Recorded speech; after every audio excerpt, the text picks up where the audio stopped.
So I was actually training to produce shows, and I was like, "Oh, this is gonna be a good one." Like, he's got a semi, and we're playing St. Andrews. Like, that's a lot of production for a small venue.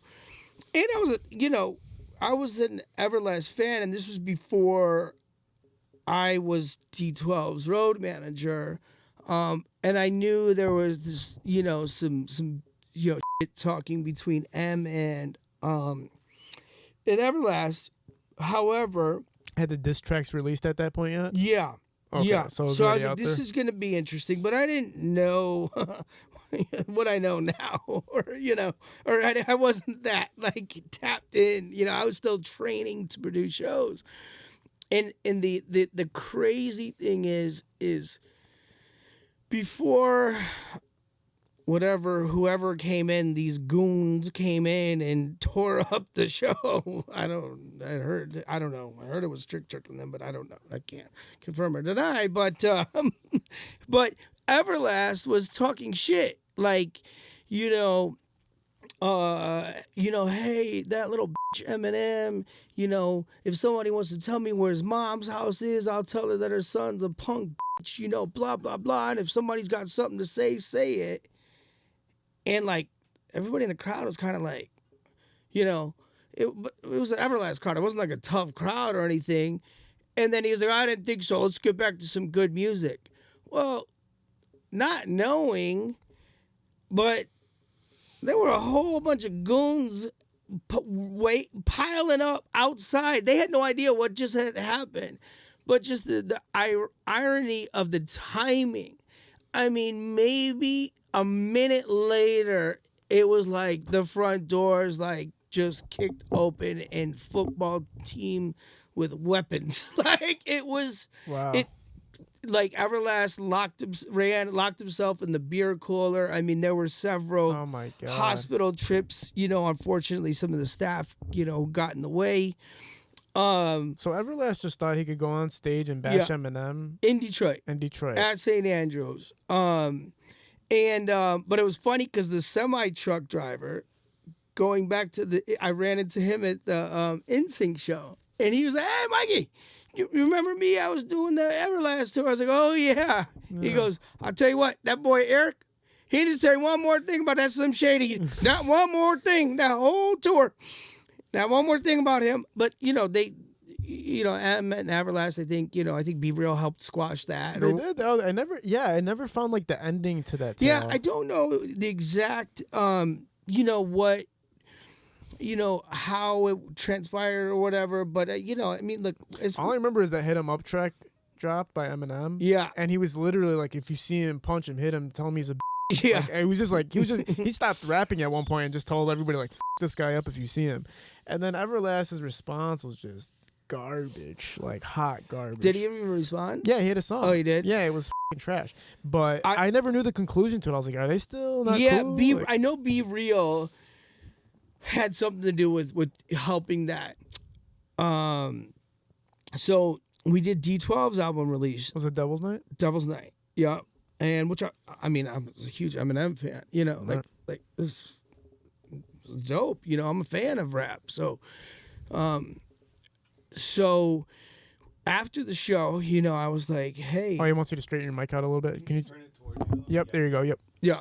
So after the show, I was talking to their managers. I was like, hey, like if you guys, need a road manager, I've done both sides. Like I've produced shows and settled, and I've also tour managed, by the Funkelligence band. No. I'm like kind of bullshitted a little bit, but like, and I remember they were like, okay, I met with them. There were two guys. Shout out to Mark Hicks, man. That's my guy. I love Mark Hicks. So I met with them, and he's like, oh, Sue. He talks funny. Sue, okay. Yeah, see, we're going to be in touch, And I remember the day I got the call, it was one of the coolest days of my career because I was still young and I was a runner. I think it was the day I took Steven Tyler to Somerset because I was doing Aerosmith at Pine Knob. Wow. And I remember Kid Rock came with Pamela Anderson, and I was like, holy shit. So everything's coming together for like the D12. Like everything else around you is already doing magnificent, and then Well, yeah, D12 was just about to come out with their album, so this was after their album release show, and before the tour. So it gets even better. So like I saw Pamela Anderson for the first time in person, and I'm like, wow, that's cool. And like then M came, and that's when he played "Sing for the Moment" for Steven Tyler.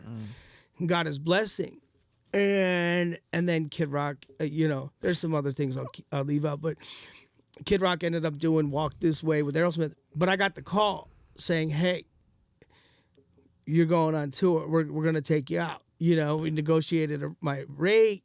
Then I think the next question was literally, "What size vest do you wear?" Ooh. Like, that was the next question after like I agreed, and when you think about it, we didn't wear vests as fucking jokes. We didn't wear vests as Louis Vuitton cool shit. When you break down like the Shady Records shit in Detroit, I mean, Detroit in general, but like back then in 2001, like St. Andrews was off the hook. Like, I mean, we had club nights on Friday nights. You had Legends next door, which was a club at the time, not a strip club. And, fights, shootings, people like that. It was just whatever, Right. However, when you think about the Shady Records, the vest thing, it wasn't like, it wasn't a joke. Because when you break it down, look, Bugs got killed. Right. Proof's dead. Okay. I believe the 9 guy was shot in the leg. I believe. Don't quote me. I think Bizarre's wife had been shot. Obi still got a bullet in his head. M had his 2 gun charges. Yeah. 50 Cent. Okay, so it was definitely it was some shit. And then so tour managing D12, and then this is when like Trick was that guy. And I remember there was a DVD that came out. It's called Street Life, and there's a video of Trick versus Trick Daddy. Like, Google that. Yep. Allegedly, Trick breaks it down. Trick Daddy's people try to set him up in Miami, and Trick tells the whole story. So when Trick Daddy came to Detroit, like basically Trick Daddy told him to go ahead and do whatever whatever he needs to change his name is too close to mine. And Trick's like, okay, motherfucker, so they the Goon Squad, and it's on video online. They let Trick Daddy know what time it is in Detroit. It was about 100 Goon Squad cats, and they fucked him up at Legends. So that was on the street on the DVD.